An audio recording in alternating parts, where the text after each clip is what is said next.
నిధులు లేక పెన్షన్ ఇవ్వలేని పరిస్థితుల్లో ప్రభుత్వం ఉందని, కానీ నిందలు మాత్రం టీడీపీ పైన, చంద్రబాబు పైన వేసి గ్లోబల్ ప్రచారం చేస్తున్నారని రాష్ట్ర తెలుగుదేశం పార్టీ ఉపాధ్యక్షులు, జగ్గంపేట అసెంబ్లీ నియోజకవర్గం టీడీపీ అభ్యర్థి జ్యోతుల నెహ్రూ మండిపడ్డారు.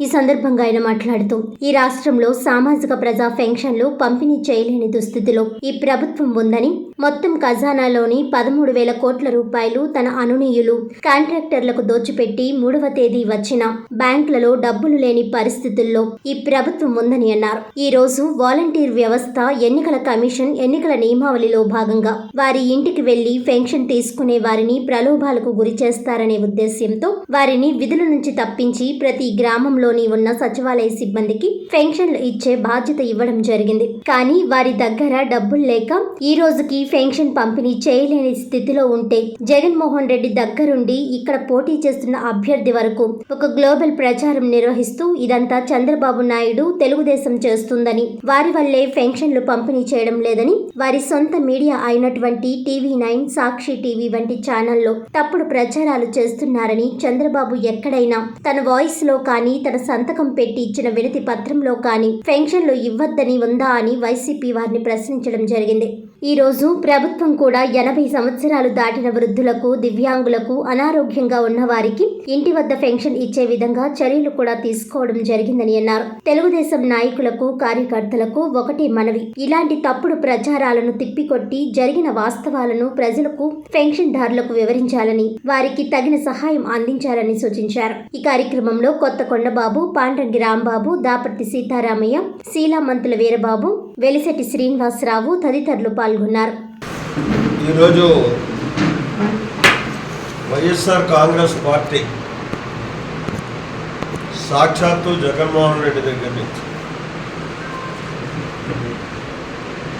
మన నియోజకవర్గ వైఎస్ఆర్ కాంగ్రెస్ పార్టీ అభ్యర్థి దాకా ఒక గ్లోబల్ ప్రచారం చేస్తున్నాం.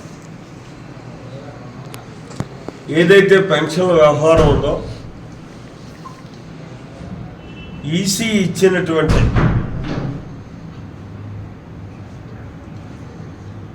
ఆదేశాల ప్రకారం పెన్షన్ పంపిణీ వ్యవహారంలో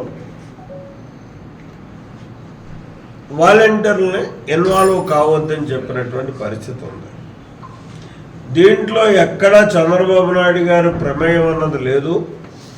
చంద్రబాబు నాయుడు గారు ఈసీకి రిప్రజెంట్ చేయడం కానీ, ఒక పిటిషన్ పెట్టడం కానీ, అసలు తెలుగుదేశం అన్నదే ఇక్కడ ఎవరో కూడా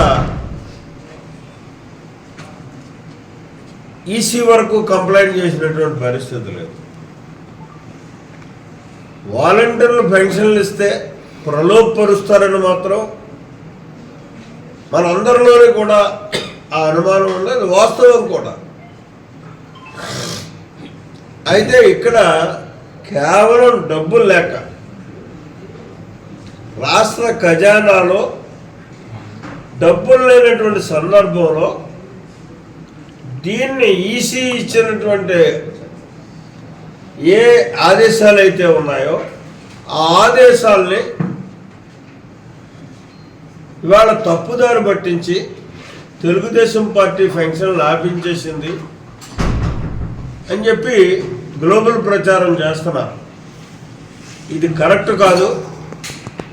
దీని మీద ఈసీ నిబంధనలకు కూడా వ్యతిరేకంగా వీళ్ళు చేస్తున్నటువంటి పరిస్థితి ఉంది. కాబట్టి ఈసీ వీళ్ళ మీద యాక్షన్ తీసుకోవాల్సినటువంటి అవసరం ఉంది.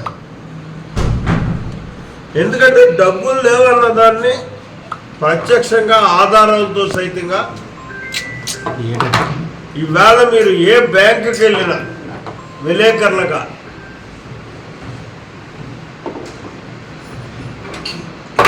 ఏ మండల హెడ్ క్వార్టర్లో ఉన్నటువంటి బ్యాంక్కి వెళ్ళినా సరే అక్కడ నిల్ బ్యాలెన్స్ క్లియర్గా ఉందని చెప్తారు. డబ్బులు లేకే సెక్రటరీలు అక్కడ పడిగాపులు కాసి కూర్చున్నారు బ్యాంకుల దగ్గర. వాళ్ళకి కూడా స్టిల్ టుడే ఇవాళకి కూడా అసలు 30వ తారీఖు